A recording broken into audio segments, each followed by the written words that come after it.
The Trumps are putting on a Bitcoin conference today at Mar-a-Lago, which is raising the obvious question. When will the U.S. finally announce that they're buying Bitcoin?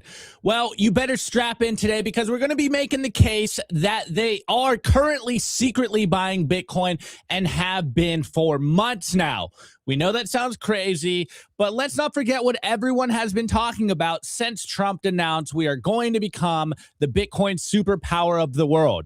It's that a nation-state arm race is currently underway, and we are starting to see signs that this is actually, in fact, happening. So I'm going to start with this clip from Pantera Capital CEO. This just happened a day or so ago, and it really does make the case of what we've been saying on this show for a while. And then I'll actually follow this up with some facts. So, or rather, some data points here. Here is the clip. It's a short one.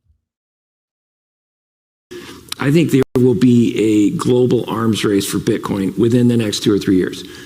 Countries like the United States are establishing strategic Bitcoin reserves.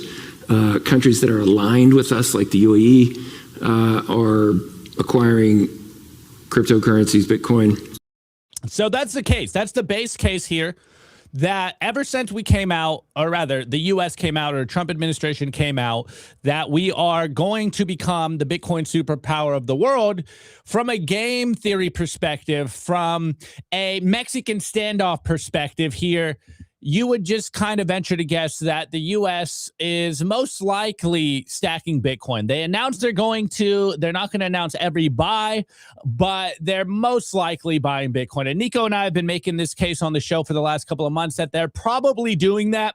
They just haven't came out and actually said we're buying Bitcoin. Now, to follow that up, the reason I wanted to play that clip there is because he said that countries that are aligned with the U.S., like the UAE, and we are starting to see this happen. We are starting to see UAE and some countries in the Middle East essentially come to the table and have very favorable negotiations with the U.S. and the Trump administration. Yes, I know we're potentially might be seeing some skirmishes in the Middle East like as we speak right now, but there is seemingly this realignment happening in the Middle East, which is what Simon Dixon has been saying. Also, even Tom Luongo has been saying something very similar.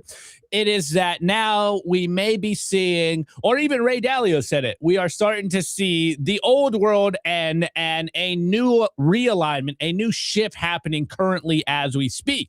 Now, this does remind us of what we heard Larry Fink say a while ago.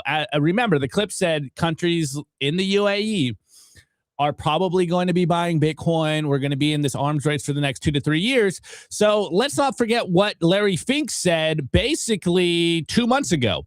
I'm not going to play the clip for you guys, but here's the short of it. Larry Fink was on the, Deal Book Summit, New York Times Summit, and he basically said that he personally knows sovereign wealth funds in the Middle East are currently buying Bitcoin, and that's when Bitcoin was around 80K. So in this clip, he says, hey, I know sovereign wealth funds that have bought Bitcoin at 120K, 100K, and bought more at 80K. Well, we finally got the SEC 13F filing for Q4, and guess what was exposed? That, in fact, sovereign wealth funds have been buying Bitcoin.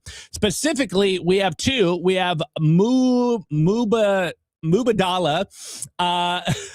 sorry guys, which is a UAE sovereign wealth fund, and they reported owning 12.7 million shares of IBIT, valued at $630.6 million as of December 31st. So we have one fund increasing their IBIT shares or Bitcoin exposure by 46% since their September 30 reporting. And now we just got some more confirmation that they have bought more Bitcoin, which is confirming what Larry Fink is saying, which is confirming the theory that since the U.S. came out as, quote, becoming the Bitcoin superpower of the world, countries that are aligned with the Trump kind of agenda are buying Bitcoin because most likely the U.S. is buying Bitcoin as well.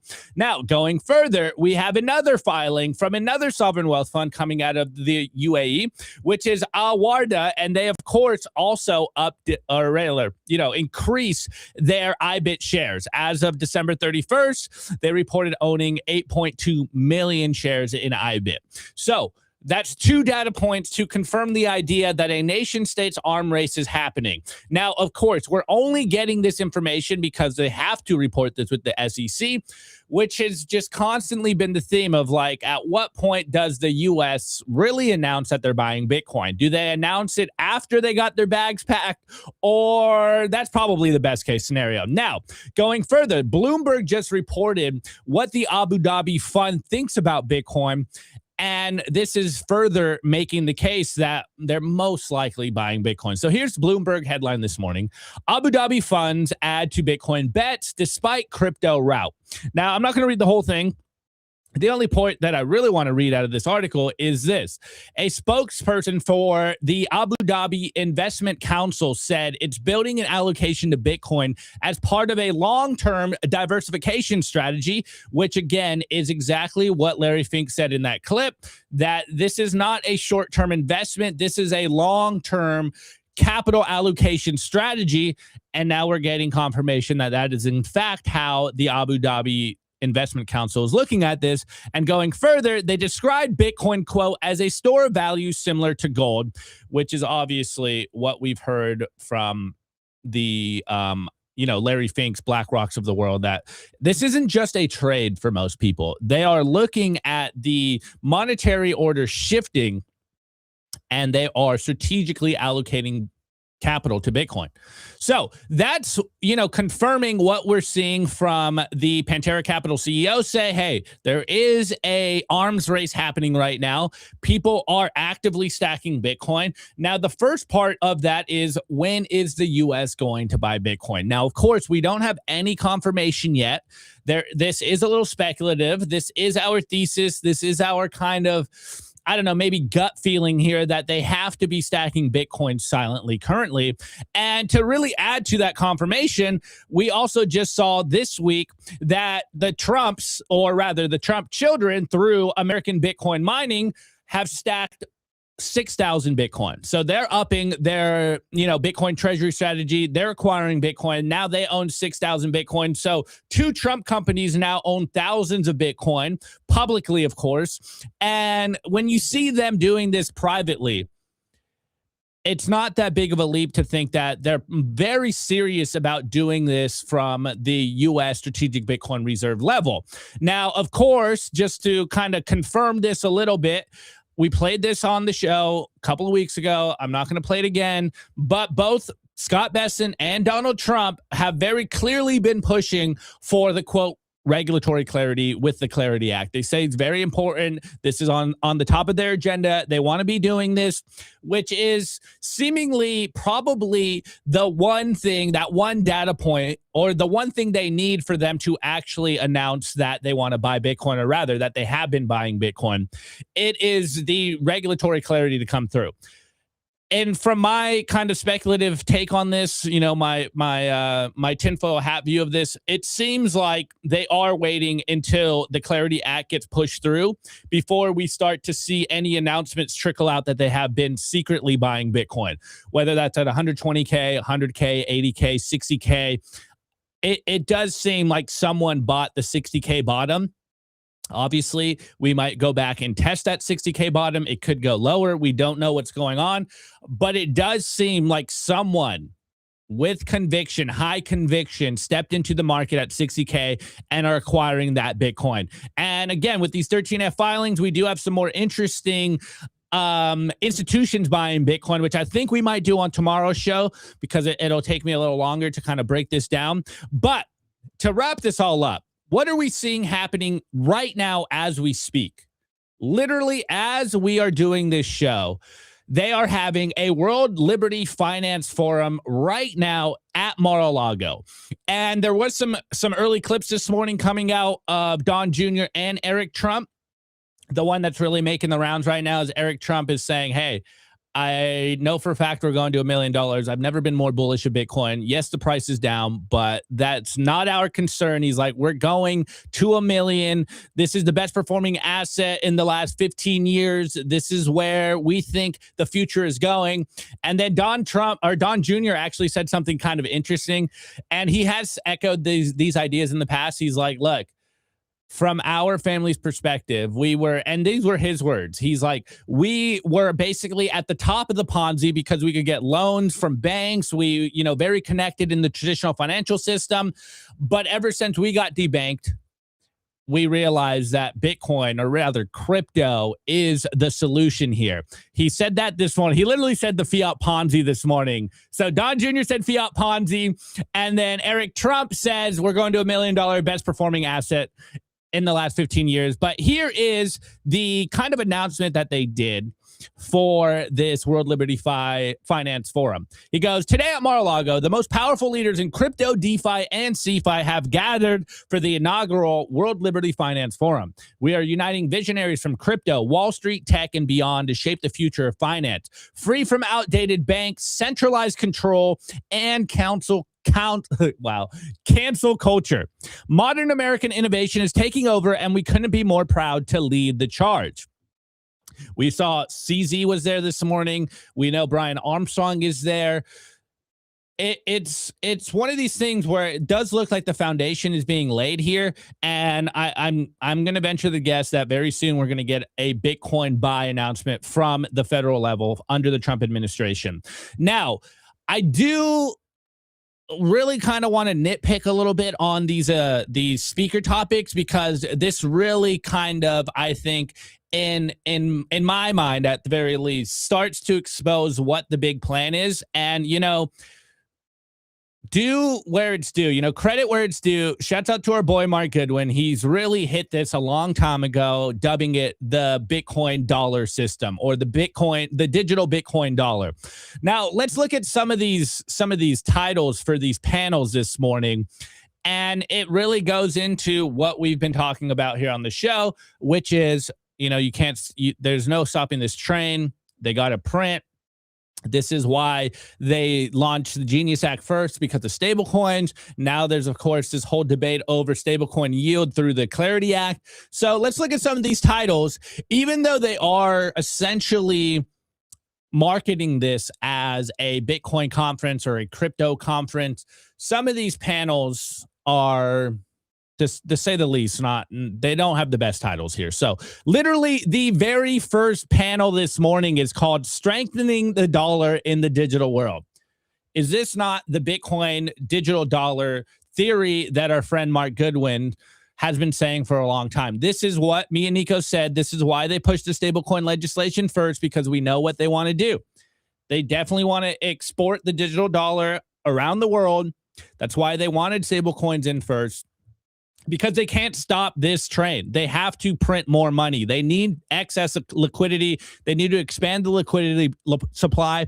And this is why they really are huge fans of stablecoins, is because they can export, our debt everywhere, get it in areas that could never touch the dollars before. Now, some of these are like whatever, but I do want to double down, AI, stablecoin, U.S. leadership. A lot of this has to do with payment rails, stablecoins, but there is one more, and it's kind of interesting who the speaker of this one is.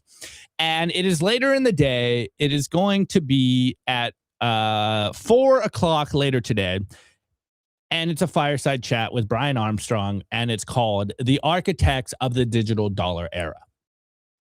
So if you think that they're just pushing stable coins through and they're not stacking Bitcoin themselves, I really don't see where your eye is on the ball. This is what we've been saying for a while, that stable coins are essentially like the Trojan horse to get Bitcoin in the door. And now we're starting to see that they are literally themselves saying the quiet part out loud. The digital dollar era, the digital dollar system. As we've been saying for a long time, this is, for better or worse, a symbiotic relationship with the dollar and Bitcoin, and in the middle is stablecoin. So if you don't think they are actively buying Bitcoin right now, as they are trying to get regulatory clarity in, as their private companies are stacking Bitcoin, as some of our allies in the Middle East are also acquiring Bitcoin for their sovereign wealth funds, it just makes no sense. Literally makes no sense to go out there and say, hey, we're going to be the Bitcoin superpower of the world.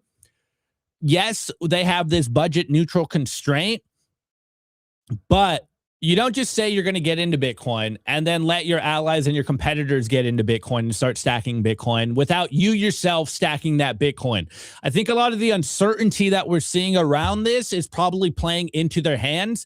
And it really kind of leads us to what Nico and I have been talking about, have been kind of, we got some friends that are telling us that are very connected, Fortune 500 CEOs telling us, not multiple, but they have been telling us that this is what's happening. And the idea here is it probably makes a lot of Bitcoiners feel uncomfortable because, we really did get into Bitcoin from this idea of a bottom up revolution. Everyone self-custodying Bitcoin, the average everyday person saving in Bitcoin, storing Bitcoin in a self-sovereign way. But as we saw last year, that hasn't taken off. People are either afraid of self-custody, they don't understand self-custody, or they're just too lazy and they don't care about self-custody. And what we saw last year is that the institutions are actively custodying this Bitcoin for their clients. And further, they are leading the charge right now. One, they have all the capital. And so, hold on. Sorry, guys. And so the theory is essentially that, not to say that Bitcoin has been co-opted, because I fundamentally don't agree with that statement. And I know you can take this out of context and say that that is what's happening. But what we are seeing is that currently there is this top-down structure happening right now where it's the big banks, it's the hedge fund managers, it is the sovereign wealth funds, it is the nation state level, it is the institution and corporate level that is driving the Bitcoin adoption, for better or worse. And that what we're starting to see is that Bitcoin is being driven from a market first perspective. And I think this is why we're seeing the nation states, the sovereign wealth funds, the huge asset managers, the banks of the world starting to embrace Bitcoin. And that was kind of our case for a little bit, that when the institutions got in, we'd expect that the average person would kind of look at the authority figures and be like, hey, if it's good enough for JP Morgan or BlackRock, then it's good enough for me. That just hasn't manifested yet. But I think our case has been made here, Nico. Yes, maybe I'm connecting some dots that maybe aren't there. Maybe I'm speculating a little bit, but I don't see in what world that the US government would go out there, say all this good stuff about Bitcoin, and then not try to actively stack Bitcoin and then announce it when they got their position filled, when they got everything in place. To me, that just makes perfect sense. You got to wait till the regulatory clarity is fully announced before you're like, yeah, actually, we have 1 million Bitcoin, or even, have doubled our holdings in Bitcoin. Because when they announce that, that's most likely, as everyone's been saying, when the price is going to rip. Yeah. So I mean, look, I think it's a safe bet at this point. I said it the other day on the show, and I was telling you guys, I said, like, look, I'm highly confident that the Trump admin has been buying Bitcoin, and they just haven't been public about it. They just haven't made their public announcement. And I'm sticking by that statement. I mean, CZ at the White House. Well, not just at White House, he's literally at Mar-a-Lago as we speak. At Mar-a-Lago. Not only that, you had Saylor kind of creeping the other day on Instagram and Ivanka's posts. All the signs are there. Like, why do you think CZ and Michael Saylor are hanging out with the Trumps? Like, do you think it's just, to socialize and, to, wine and dine and just have a great time? Like, no, like, these are, and I say this in a good way. These are some of the most, sophisticated businessmen in the world. They're not there for socializing. They're not there for, to hang out with the Trumps. Like, they're there for one reason and one reason only. They want their bags to go up. That's why they're there. Like, let's be blunt here. Like, why is CZ at Mar-a-Lago? Why is he there? Do you think it's just to have lunch with Trump? Like, no. Why did Saylor go to Mar-a-Lago? Like, do you think it was just to have lunch with Trump? Like, no. Like, why was Saylor hanging out with the Trumps the other day? Like, when we saw the pit, we discovered the picture with Ivanka on Ivanka's Instagram. Like, do you think that's just like, you know, like coincidence? Like, not only that, the Trumps own the 6th largest Bitcoin treasury company in the world. Eric Trump is announcing that his Bitcoin treasury company is buying 6,000 Bitcoin, like continuously, like regardless of the bear market. The bear market continues to go, it continues to play out. And he's still admitting that they're buying Bitcoin. Like, do you think like all of that is just happening by mere happenstance and coincidence? And it's just like, of course, none of that is coincidence. Like, none of that is just happening because it's happening. All of that is happening because they're trying to lobby for a specific outcome. Like, they want the White House, they want the United States government to buy Bitcoin. And that's really what's going to take Bitcoin to these new heights. That's really what's going to take Bitcoin to $500,000 or $1 million per coin.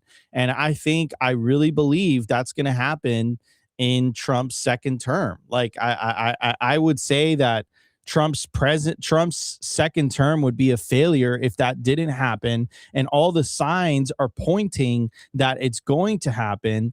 And again, for everyone who's kind of upset with like the price suppression, like think about what happened last year. Like last year, every time Bitcoin was having a pump, Trump would fat finger on Truth Social the next day, say some crazy shit about tariffs, and then the price would crack like 20%. And then the next day he would say, you know what? The price is going to go back up again. Like, you don't think that, he was Baron Trump, was doing some trades before, any of those posts were going out? At the end of the day, no one's better than their incentives. And if the Trump family is betting a huge portion of their fortune on the future success and future price appreciation of the price of Bitcoin, like, it's not that crazy to say that it's just a matter of time before they make this announcement. I mean, the head of commerce, Howard Lutnick, he went on Anthony Pompliano's podcast. It was a very famous episode where he bluntly said it. He said the quiet part out loud. He's like, look, I'm going to be buying tens of millions of dollars worth of Bitcoin. Then I'm going to be buying hundreds of millions of dollars worth of Bitcoin. I mean, that's the head of commerce for the United States. Like, every time Trump signs a pro Bitcoin bill, you have him like in the background, right? Like, that's not just mere coincidence. That's not just mere happenstance. That's not, none of that's just happening. And they're just okay with Bitcoin being 50% lower than when it was when when Trump was sworn into office. Like none of this stuff is just happening to happen. Like, I think they're waiting for the most opportune time for them. This is where you can talk about the morality of everything, but I think that they're waiting for the most opportune time for them to make the major announcement that the Trump that the United States government has been actively accumulating Bitcoin. And that is the only announcement right now where we currently are in the movie that is actually going to make the price explode to the upside. I don't think the Clarity Act being announced as it being signed into law is really going to make a big bump in the price. I don't think any major announcement of this bank or this sovereign wealth fund buying Bitcoin, I don't think it's going to move the needle whatsoever. But you know what is going to move the needle? You know what is going to shake things up? You know what is going to move things in the right direction? Is the United States government not only announcing that it's the Bitcoin capital of the world, but them also announcing that, hey, guys, guess what? The U.S. government has been actively buying Bitcoin. And I think at that point, it's a race. It's a race. And, The countries, Wall Street is going to realize that Bitcoin does have absolute scarcity. And I think you're going to see a price explosion, the likes of which we've never seen before, because it will really shake countries. It will really shake the world to the bone, because the way that central banks see Bitcoin is they don't see Bitcoin as gold. But the moment that the United States government is making this type of announcement, it's kind of like a validation. It's a legitimization of Bitcoin as a commodity, as an asset. And, I think it's inevitable this happens. The right incentives are there for this to happen. And I don't think it's a matter of if, I think it's a matter of when, right? That's my personal opinion on all this. I could be totally wrong, but I mean, like, all the signs are there. Like, the Trump family keeps buying Bitcoin. They own one of the largest Bitcoin treasury companies. You have CZ at Mar-a-Lago. You have Michael Saylor at Mar-a-Lago. You have Michael Saylor at, Trump's like family events. You have him kind of lurking in the background. And also another thing, you guys think that they just post these pictures and they don't know that Michael Saylor's in the background? Like, I doubt it. I doubt it. There's no conspiracies like that. I kind of do. I don't think so. Out of everyone lurking in the background, you think it's Saylor that got caught in 4K? Do you think Saylor waited for the right opportune moment and then he's like, oh, they're about to take a picture? Like, no, I don't think Saylor would have took that picture, dude. He looked like a full autist chud in that. He's like, I think it was by accident, but hey, I'm here for it. Anywho, it's going to be a great show, ladies and gentlemen. We have tons to cover today. We got some videos. Mamdani of New York doing exactly what we predicted he was going to say. We're going to be talking about something called the Laffer curve, which is, we'll get into it. And then the Clarity Act is up to 76% that it's going to pass. This is higher than when we first started talking about it a couple days ago. It was at 63%. It's now currently at 76% that it's going to pass. And then there's this very interesting graphic released by River Financial regarding the change in Bitcoin ownership. It seems like it's moved from individuals back to businesses, back to funds and ETFs, and back to government. So it seems like there's a changing of the guard in terms of Bitcoin ownership. And we're going to be discussing whether that's a good thing or a bad thing. Anyways, it's going to be a great show. You guys are going to want to bunker in, sit back, relax, enjoy the ride, grab your favorite beverage. You are listening to Simply Bitcoin, the most watched daily Bitcoin live show on planet Earth. If you guys are watching us on Rumble, make sure to smash that like button. If you guys are watching us on X, make sure to smash that like button. And of course, if you're watching us on YouTube, make sure to smash that like button. All right, everybody, let's get the party started. Let's jump into today's show. We're going to be right back in just a bit. Today's episode is brought to you by Bitcoin Well Infinite. If you're a serious Bitcoin buyer, you've probably hit the same wall. Most platforms make you give up custody just to play by the rules. Bitcoin Well Infinite fixes that. They're North America's only publicly traded, non-custodial OTC desk listed on the TSX Venture Exchange, which means transparent operations and zero counterparty risk. You buy Bitcoin, you take immediate control, period. For trades over $50,000, you get a dedicated executive Bitcoin advisor, competitive spread starting at 1%, and immediate delivery straight to your own wallet. No custody risk, no withdrawal fees, just institutional grade execution with full asset control. If you want to buy Bitcoin the right way, book a free consultation at bitcoinwell.com/OTC or email infinite@bitcoinwell.com. I want to give a shout out to our partner, Stampseed.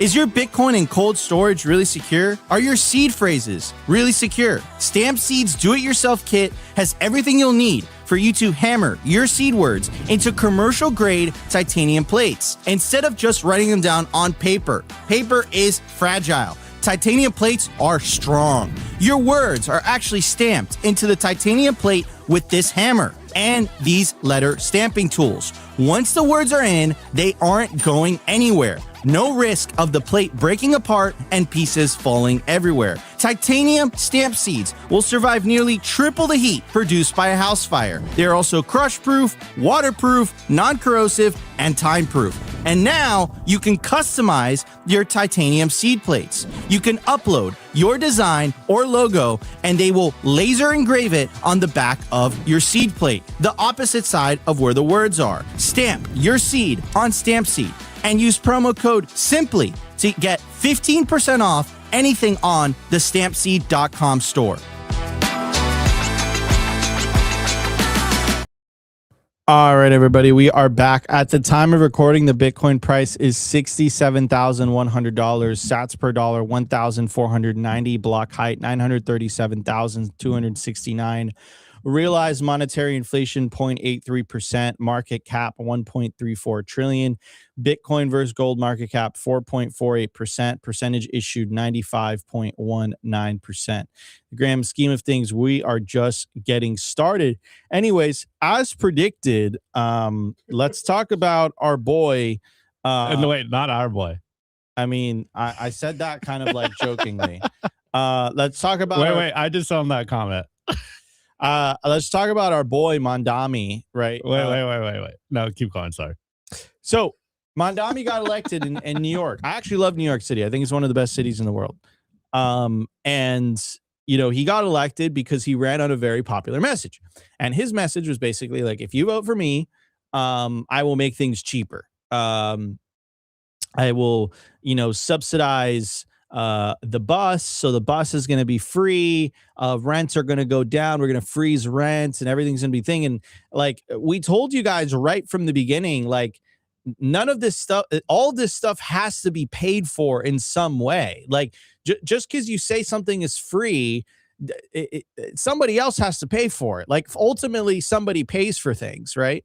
You know, again, like, they've been running this playbook for like 100 years and it seems to continue to work, right? But money doesn't grow on trees. The money printer gives that illusion though, right? The money printer gives the illusion that money could come out of nowhere, right?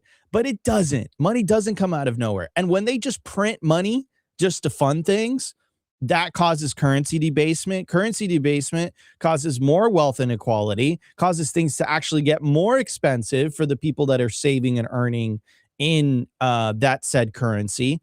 Really, the only people that get wealthier when they print money is the government and the wealthy, because the wealthy have their their wealth parked in assets, which actually do benefit from inflation. So we told all of you guys this was going to happen with Mamdani getting elected. The thing is, of course, you're going to vote for Mamdani because Mamdani was saying the right things, like rent is too expensive, which he's 100% right about. And he's like, these things, like you should be able to live with dignity and et cetera, like all of those talking points are 100% correct. Like he's right. Where he got it wrong is the solution. Like his solution is top-down wealth redistribution via the government, right?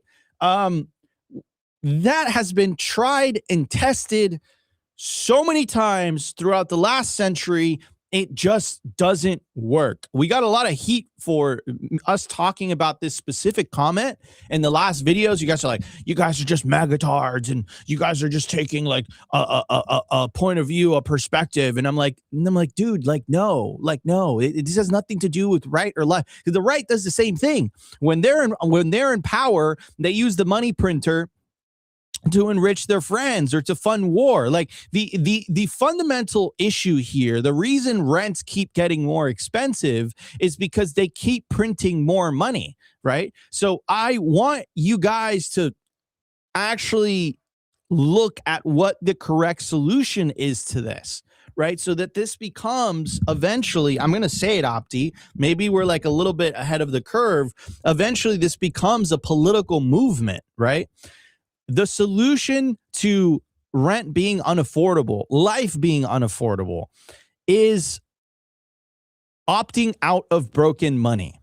And if enough people opt out of broken money, the system fixes itself, right? If you've been saving and earning in Bitcoin, everything around you has been getting progressively cheaper over time. If you've been saving and earning in fiat, yes, rents are getting more expensive.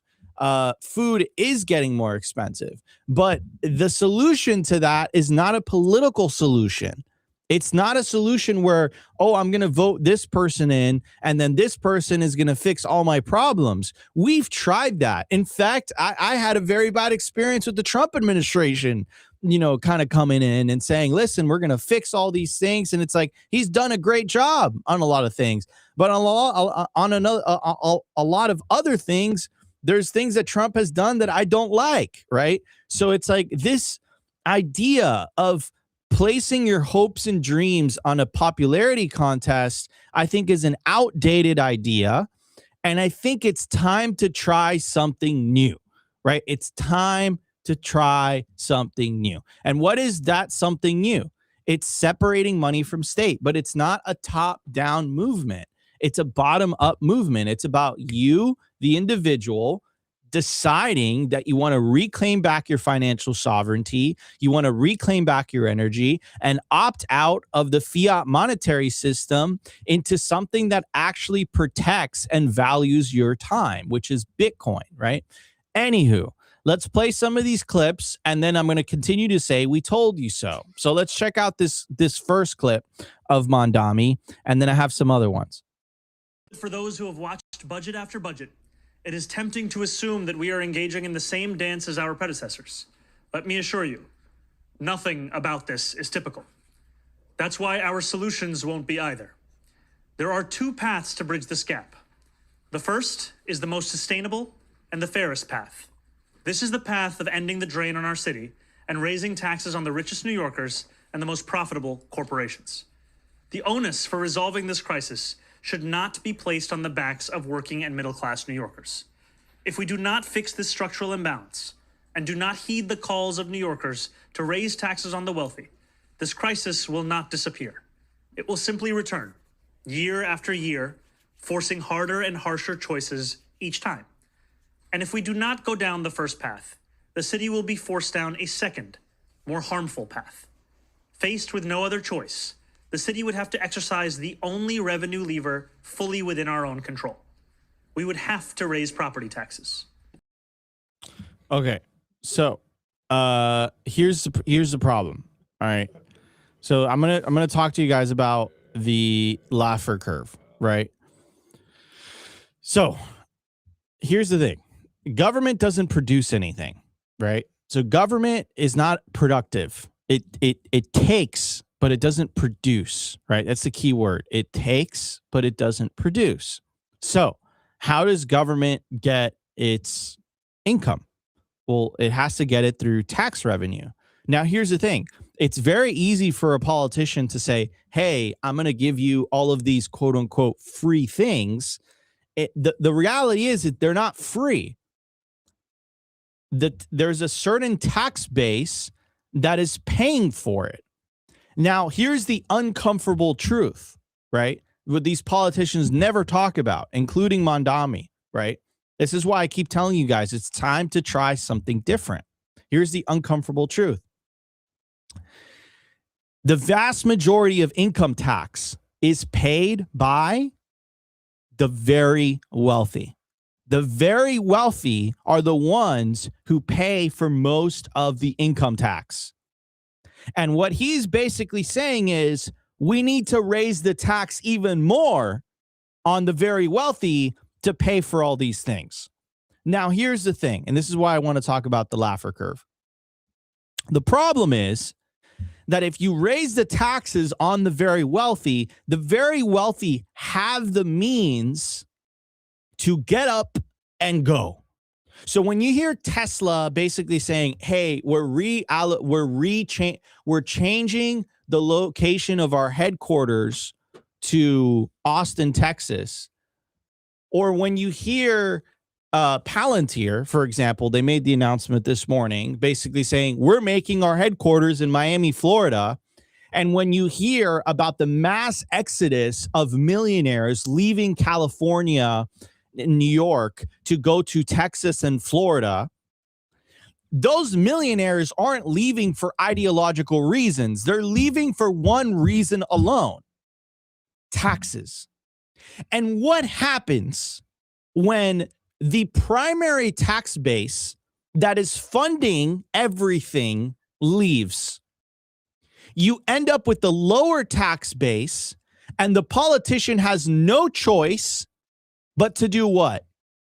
Raise taxes on the people that don't have the means to leave, aka the middle class. We've seen this play out time and time and time and time again. And what we hope at Simply Bitcoin is that you guys don't continue to fall for the bullshit, because this isn't a political solution. You have to understand the politicians benefit from this system. The solution is an opt-out solution. I promise you that if you opt out and you start saving and earning in Bitcoin, life around you will get progressively cheaper over time.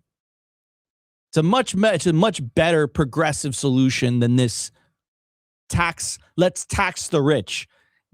Breaking news: the rich will get up and leave. Breaking news: the rich have been getting up and leaving, right? So here's the Laffer curve. In economics, the Laffer curve illustrates a theoretical relationship between rates and taxation and the resulting levels of the government's tax revenue. The Laffer curve assumes that no tax revenue is raised at the extreme rates 0 and 100%, meaning that there is a tax rate between 0 and 100% that maximizes government tax revenue. And here is like a visual representation of just that, right? So if you raise the taxes too high, guess what happens? People start leaving, and actually you're going to end up with less revenue. If you raise the taxes too low, which I don't believe in that, but whatever, let's take this as an example. You're not going to maximize the amount of revenue that the government can take in. But there's a perfect medium in between, right? And we'll give you real life examples of this. So Norway's lesson for Europe on wealth taxes: let some millionaires go. So this has like an ideological slant. But basically what happened is Norway announced a wealth tax, an annual levy that has driven hundreds of millionaires abroad while underpinning one of the world's most equal societies. It goes on to say, with the wealth tax dating back to 1892 and a culture of openness that allows citizens to view the tax returns of others, Norway has more experience than most in squeezing the rich. Its model offers lessons for countries debating similar moves. The key takeaway: a wealth tax will scare off some millionaires, but if set broadly, revenues could still be worth it. Here's what the article is refusing to say, because it has an ideological bent, because it is Reuters after all. When they imposed that wealth tax in Norway, Norway actually ended up with less tax revenue than if they didn't impose the wealth tax, right? So anyhow, moving on. So I played you guys the clip of Mamdani, and I found this meme perfect, and I think it summarizes everything that I'm saying. So he says there's two paths ahead. Path one, our goal: increase personal income taxes on New Yorkers earning more than 1 million and corporate taxes on most profitable corporations. End the drain by fixing the imbalance between the city provides New York State and what we receive in return. That's number one, right? So he's saying, listen, it's only on people that are earning $1 million or more. Path two, our last resort: raise property taxes, draw down reserves, including the rainy day fund and the retiree health benefits trust fund. And here's what this person is saying, what Quinn is saying. Hey, path three, everyone moving to Florida, right? So, like, I don't know, Opti, I'll pass it on to you. What do you think? Well, I mean, good breakdown. I look, we said this was going to happen, play stupid games, win stupid prizes, New York elects a socialist mayor.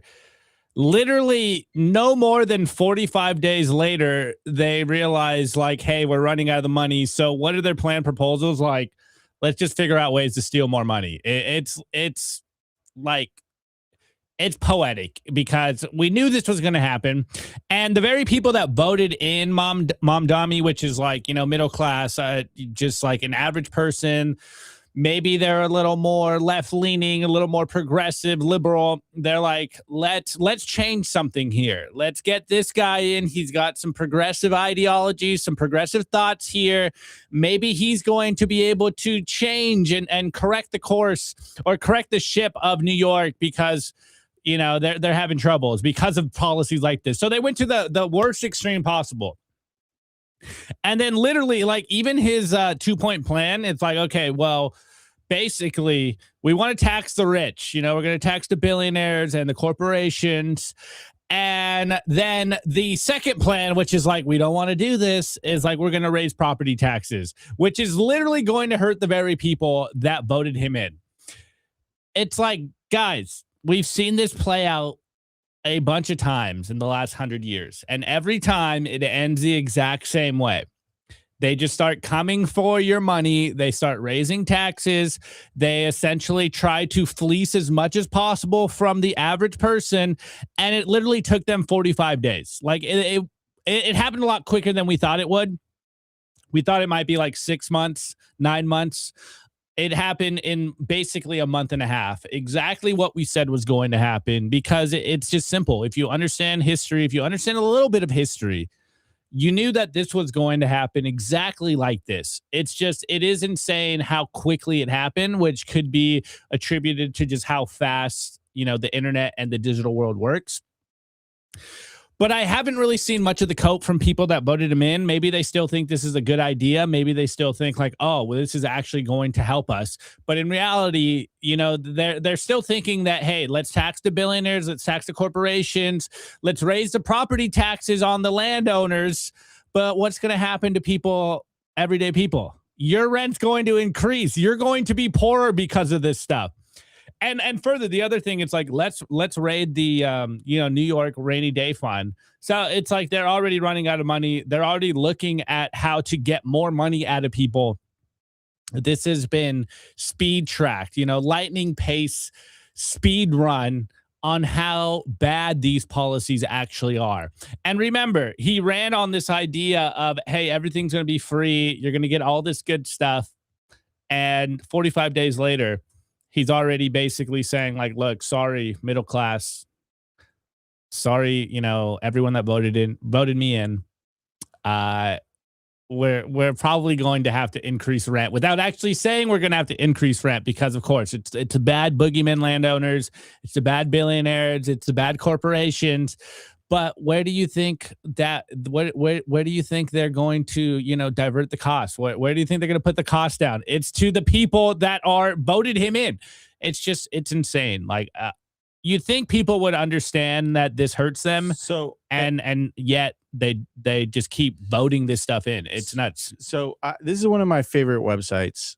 Just to kind of give you guys like an example. So this website is called Price in Bitcoin. Seems like they updated the UI. Looks really, really awesome. But essentially, you compare this website with Bitcoin, right? So if you price other than gold, which is actually tearing us a new one right now, except on the 10-year end of things. But if you price a medium house in Bitcoin, over the last 3 years, you would actually get that house on a 76% discount. For the last 5 years, you'd get it at a 50% discount. Over the last 10 years, you'd get it at a 99% discount. Treasuries, same story. Gold is really the only outperformer, but I think it's just because we're at the pits of a bear market. But over a 10-year time scale, again, the Bitcoin is taking gold to school. And look at fiat. I mean, over a 5-year time scale or 3-year time scale, better said, you know, your dollar is essentially worth 63% less than Bitcoin, right? And this goes to everything, ladies and gentlemen. Like you have the S&P 500 over the last 10 years, it's worth 97% less. NASDAQ 100, 96% less. Total international stock market, 98% less. And it just keeps going and going and going, right? So this is the point I'm trying to make, is that if you switch to a Bitcoin standard, let's focus on real estate, because that's what I was talking about the most. Things get cheaper if you live on a Bitcoin standard, and this is a much better solution than this bullshit, right? Like, yeah, I get he has a good smile. Like, yeah, I get he makes dope videos, but it's like, what were me and Opti telling you? Like, when this guy was like, it doesn't take, it's not like rocket science, guys. Like, Opti and I were telling you something very, very simple. We were saying like, okay, he's just going to raise taxes. Initially, he's going to say, this is what happened in 1913, by the way. In 1913, when they established the federal income tax, they said it was only going to be for the rich, right? It was only going to be for rich people. Guess what ended up happening? It ended up being for everybody, right? And it's the same thing here, right? It says it's only for people that are making $1 million or $1 million of income or more. What do you think happens if enough millionaires or people that are making $1 million of income? What do you think if enough? What do you think if enough of them leave to Florida, where you don't get, there is no state income tax? Like, what do you think happens? Where do you think that tax base goes? It disappears. So they have absolutely no choice but to start taxing the middle class. And again, I'm not trying to be critical of this specific ideology, even though I'm not a big fan of it. I'm from Venezuela. Maybe I'm a little bit biased, but like, the solution here is to pick better money. It's not to elect, a good looking, good smiling politician. That's not the solution here. Whether it's a right leaning politician or a left leaning politician, that's not the solution. They are the cause of the problem. You have to understand this. They're the ones that print the money. So it's like you have Stockholm syndrome. The people that are responsible for shit being unaffordable are now promising you that they're going to fix things being unaffordable by printing more money, which causes things to be even more unaffordable. Like, well, actually, even worse, by taking your money, which causes everything to become more expensive. Not only that, right? But then saying, "Oh, we're going to take your money so we can make things more affordable for the," like, it's an antiquated system. Like, I'll play you guys this clip. Would rather do is ensure that they remain as they are, so that the city can be on firm financial footing. However, in order to get to this point of closing the gap on both this fiscal year and the next fiscal year, we are forced to raid the rainy day fund, the retiree health benefits trust reserve, and to increase property taxes across these other years. We would rather do, like, look, I'm telling you my own personal stance on this. It's Florida, they're trying to pass a law to get rid of property tax.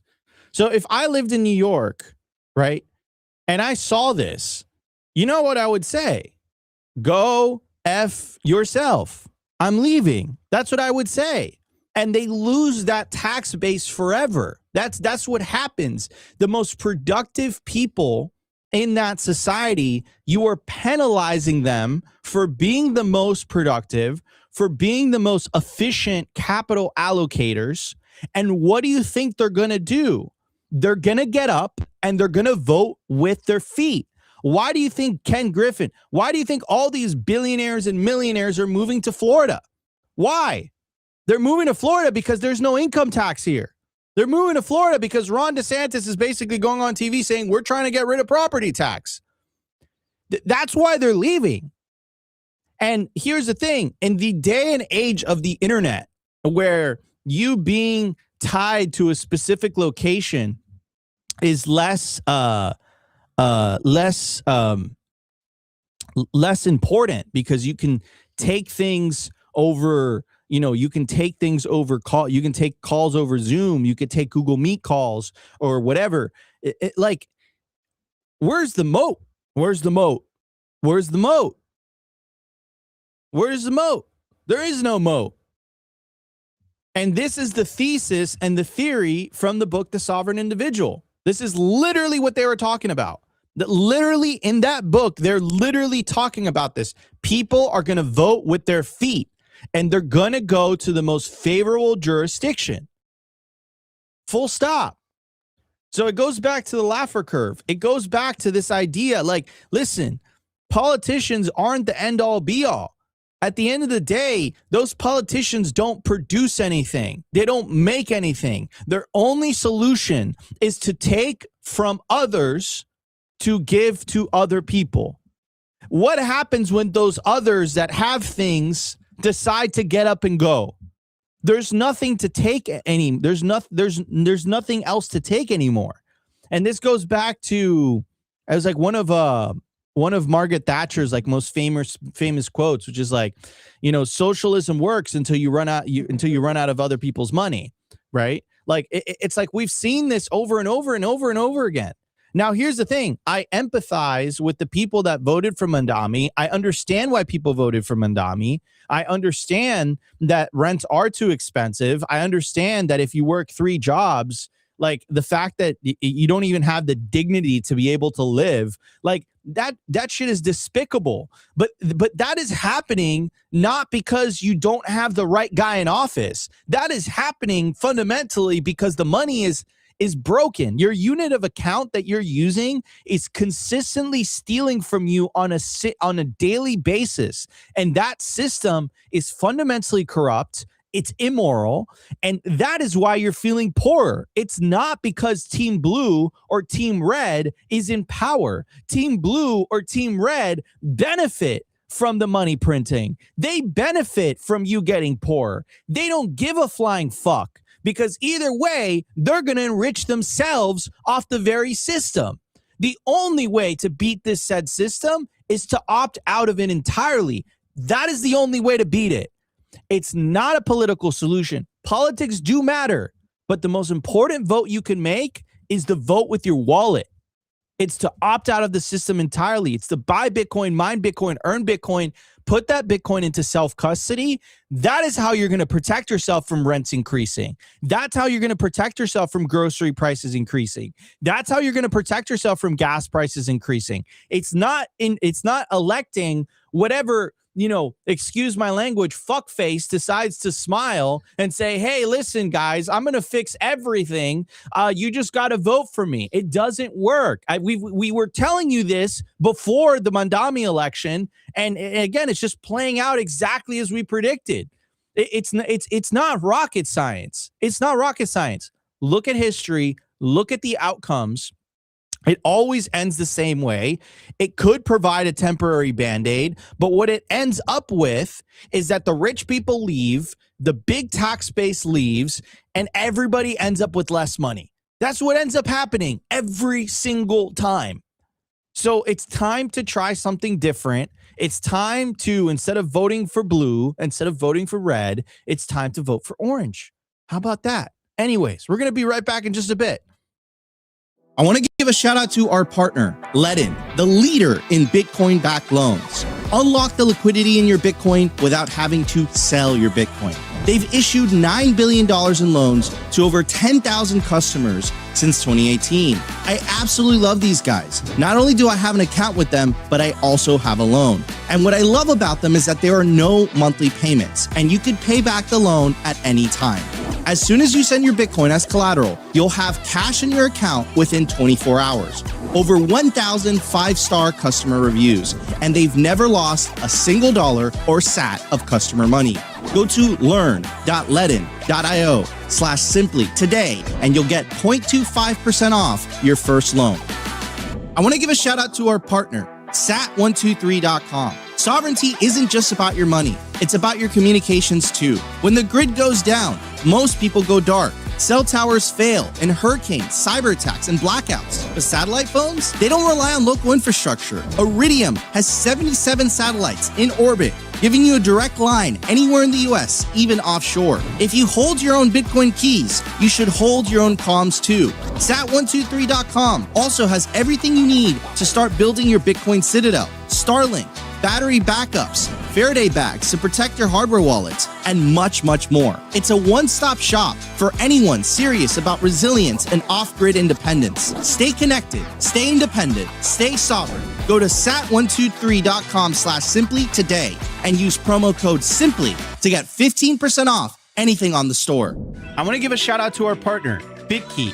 If you already self-custody your Bitcoin, you know the deal with hardware wallets by now. Complex setups, clumsy interfaces, and a seed phrase that can be lost, stolen, or forgotten. BitKey fixes that. BitKey is a multi-sig hardware wallet built by the team behind Square and Cash App. It packs a cryptographic recovery system and built-in inheritance feature into an intuitive, easy-to-use wallet with no seed phrase to sweat over. It's simple, secure, self-custody without the stress. Time named BitKey one of the best inventions of 2024. Get 20% off at bitkey.world. That's BITKEY.world with the code SIMPLY.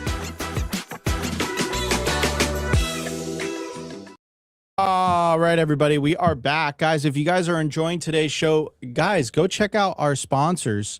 Bitkey.world. You guys can get yourself the BitKey hardware wallet. Again, this is one of the easiest and most sophisticated hardware wallets to use on the market. That it has that security sophistication. Is going to protect your Bitcoin like nothing else can, but simultaneously it's incredibly easy to use. It has multi-sig built in, it has inheritance built in, and all you got to do is scan that QR code on your screen, use promo code SIMPLY99, and you're going to be able to get it at $99 instead of $150. That's like a 33% discount. So guys, go to bitkey.world today. Yeah, it's awesome. It's awesome. This is a perfect gift to give to your loved ones. Go to bitkey.world today. Take self-custody of your corn. All right, everybody. So I do want to give you guys an update on the Clarity Act. This happened overnight since we reported on this yesterday. Yesterday was at 63%. It shot up to 77% on Polymarket. There's $84,000 in daily volume. So it's quite a bit of volume. And again, ladies and gentlemen, it looks like the Clarity Act is gonna, something happened overnight. The insiders, this is hockey stick up. The insiders, this is Barron Trump's in on this. He knows something. It looks like there's a very high, an 80% probability, according to the betting markets, that the Clarity Act will finally get signed into law. Opti, how are you feeling about that?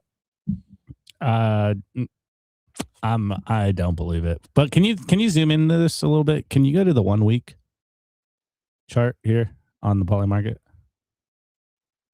Nico? Sure. So 1 week? Yeah. 1 week. Or yeah. Actually, go to the 1 day chart. Sorry. Yo, do the 1 day. Nico. Okay. All right. What's this time here? In the last hour-ish? Or no, since this morning? 3 in the morning, bro. At 7:30, Barron got a text. Well, I the reason I wanted to look in is because we did see, I forget who it was, but there was a lot of conversations this morning at World Liberty Finance around, I don't know, it was like 10 o'clock or something like that, of them continuing to say, hey, this might get passed by April. I am not that bullish on it. I personally, I think it's, I don't know. I'm starting to lose faith in it's actually ever passing, though. They are saying a lot of good things that, hey, this is going to pass. I know they want it to pass. At least the heads, the Trump administration, people up at the top want this to pass.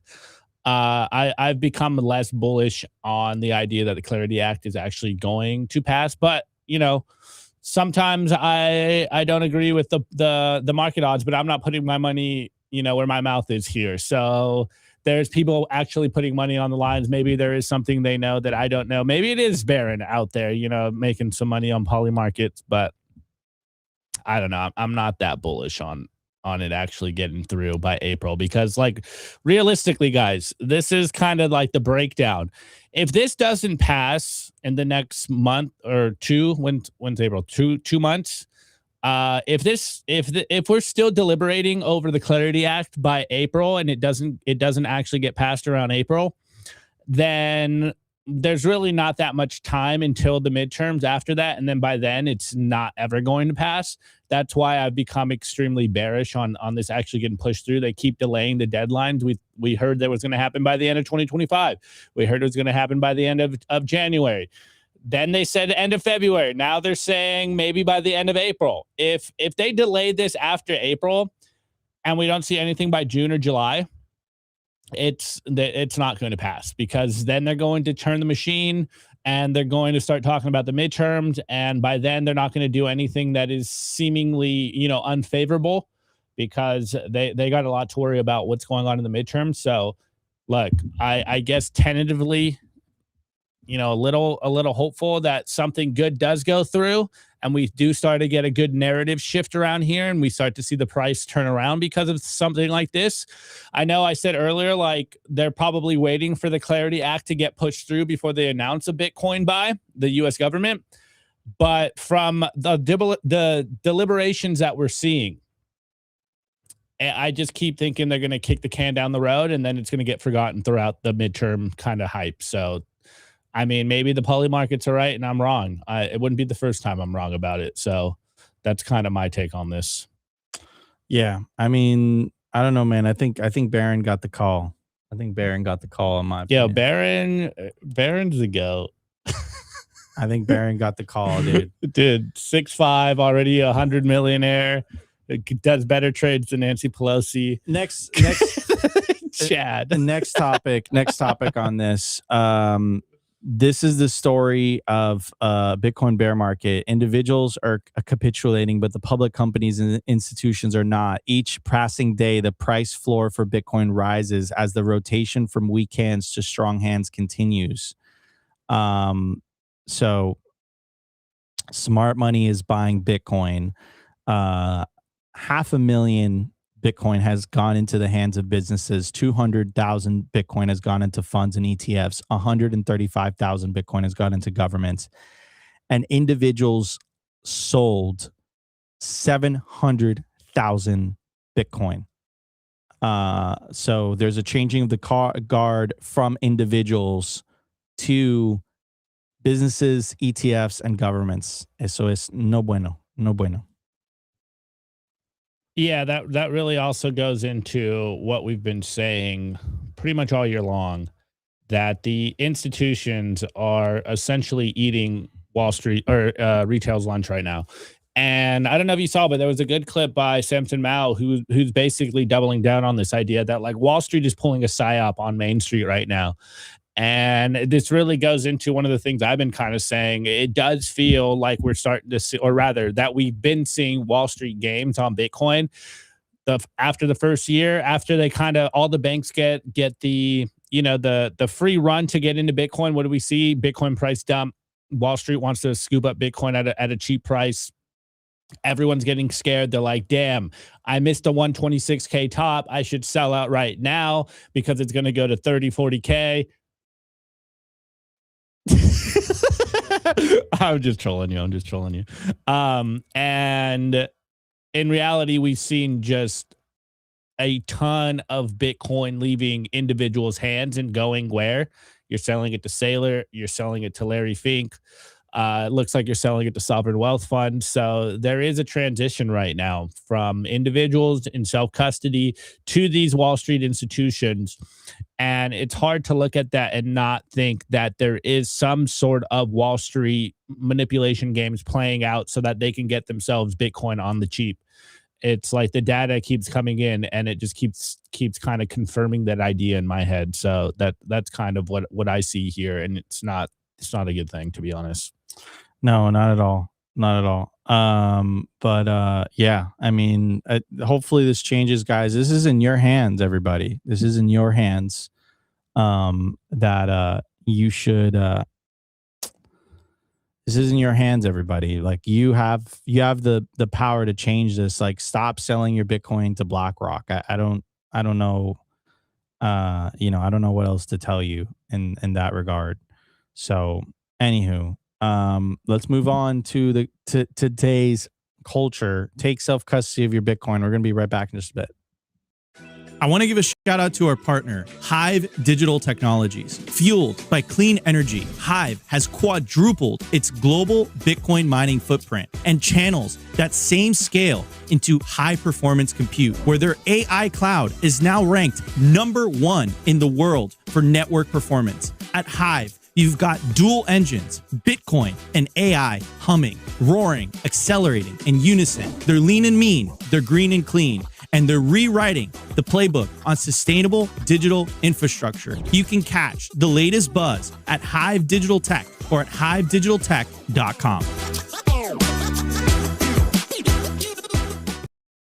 Alrighty then, guys. Well, I got an update for you. And we might have to rebrand. We might have to rebrand the last segment back to the Daily Fail. So, to catch you up, what was it? Monday, we did the Netherlands is proposing a 36% essentially unrealized capital gains tax on Bitcoin. Here's that headline. I covered this on Monday if you want a full breakdown. But then later on in the week, we got some interesting news following up on this. So the headline, of course, Dutch lawmakers advance 36% capital gains tax on crypto. And then, wait, when did this was last weekend, on Saturday. This was being proposed. I think it was on Thursday of last week where it started to make the rounds, hit the headlines over the weekend. Well, guess what we learned? Literally, I think it was on Monday or Tuesday. Either Monday or Tuesday, I forget exactly. And I've been wanting to cover this. I think it was actually Tuesday. I was going to cover this yesterday, but we just kind of pivoted a little bit. Well, guess what happened, guys? I couldn't even make this up. Okay, so we have this. Natalie Van Berkel withdraws as state secretary of finance. And here's the tweet. This is what we all learned over the, first part of this week, that the Netherlands is back in the news cycle again. Well, guess what? The state secretary, this lady, Natalie Van Berkel, that would become, quote, responsible for the unrealized gains tax, reportedly lied about her CV and just stepped down. She had only finished middle school. How is this real? I mean, look, if you think about the economic policies that she was trying to enact, it's not too big of a stretch for you to understand that she only finished middle school. Okay. Anyways, here's a tweet. Just now informed the Speaker of the House that I am submitting my resignation as a member of the House of Representatives with immediate effect. So, again, to recap, news came out that the Dutch, or rather Netherlands, wanted to propose a 36% unrealized capital gains tax on not just Bitcoin, but stocks, equities, and Bitcoin. And of course, property, I think as well, was under that kind of law or proposed law. It was passed through, I believe it was their state Senate. It literally needed one more confirmation before it became law. After this started to make the rounds, we learned that the person that was supposed to be responsible about this lied on her resume, and somehow was in a position to basically oversee this tax. So she resigned. So it's still up for debate whether this law is going to get, confirmed, whether they're actually going to go through with the unrealized capital gains tax. But an interesting, is this real life? Yes, this is real life, guys. So apparently she resigned here. The real question, though, from, in my head is, are they going to continue to push this through? Also, there was a pretty embarrassing video about the people that are like pushing this law through. So look, I don't know if they're going to finalize this law now. Like maybe they're just like, okay, you resign, but someone steps up and this law is still good. I wouldn't be surprised. Obviously, I think we've seen stranger things happen. But yeah, apparently the lady literally lied, didn't have, any education past middle school, and now has stepped down. So maybe all's good that ends well. We'll see what happens with this law now, but this is not looking good for the Dutch, or rather for Netherlands. And someone had an interesting thing in the chat earlier, and it was a good comment. They said something on the lines of like, that you guys were talking about the unrealized capital gains tax in the Netherlands, or by the Dutch, and it's like, it's interesting that the Dutch are basically at the point of completely nuking their country, and these are the very people that created the stock market. And here we are, fast forward a couple hundred years, and they're just eating themselves from the inside because they hate capitalism so much. Like the North Star for what capitalism was is now degraded so much that they're proposing unrealized capital gains tax, and the person that basically was going to head it literally is lying on their resume. So we'll see. We'll see if they continue to go forth with this. From like a PR standpoint, it seems like it's probably DOA now. We'll see if there is any more pushback from the Dutch people, and they're like, all right, this can't pass. Like, this is nonsense. There's some hope here. Let's hope that this is college dropouts unite. Let's see, man. Yes, the law is highly regarded, boys. So, yeah, Jake. All right. Anyways, guys. So yeah, that happened, guys. So, there was a lot of uproar about this going through, how, disastrous this was going to be. We haven't really heard any update yet whether it's going to go through, but from my vantage point, I don't think the PR is good enough for them to actually be able to push this through. But hey, we'll see what happens. I'll keep you updated on this. If I get some more news about it and we see that it is going to go through, then maybe, the few Dutch people that watch us, maybe it's time to, move out of your area. And I don't say that lightly, because I don't want to leave the US. So I don't want to leave my home either. But it's crazy, man. It's true. It's true. Down under blues is true. Anyways, guys, we love you guys. I appreciate you guys. Have a good rest of your day. Get some steps in. Get your 10K steps in. Get a workout in. Eat some good food. Though we are still bear market territory, so ramen is the only thing on the menu. And I will see you tomorrow, guys.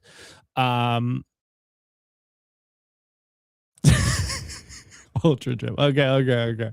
All right, later, guys. I'll see you tomorrow. Have a good rest of your day. Peace out. Today's episode was brought to you by BitcoinWell.com, a Bitcoin-only platform on a mission to enable financial independence.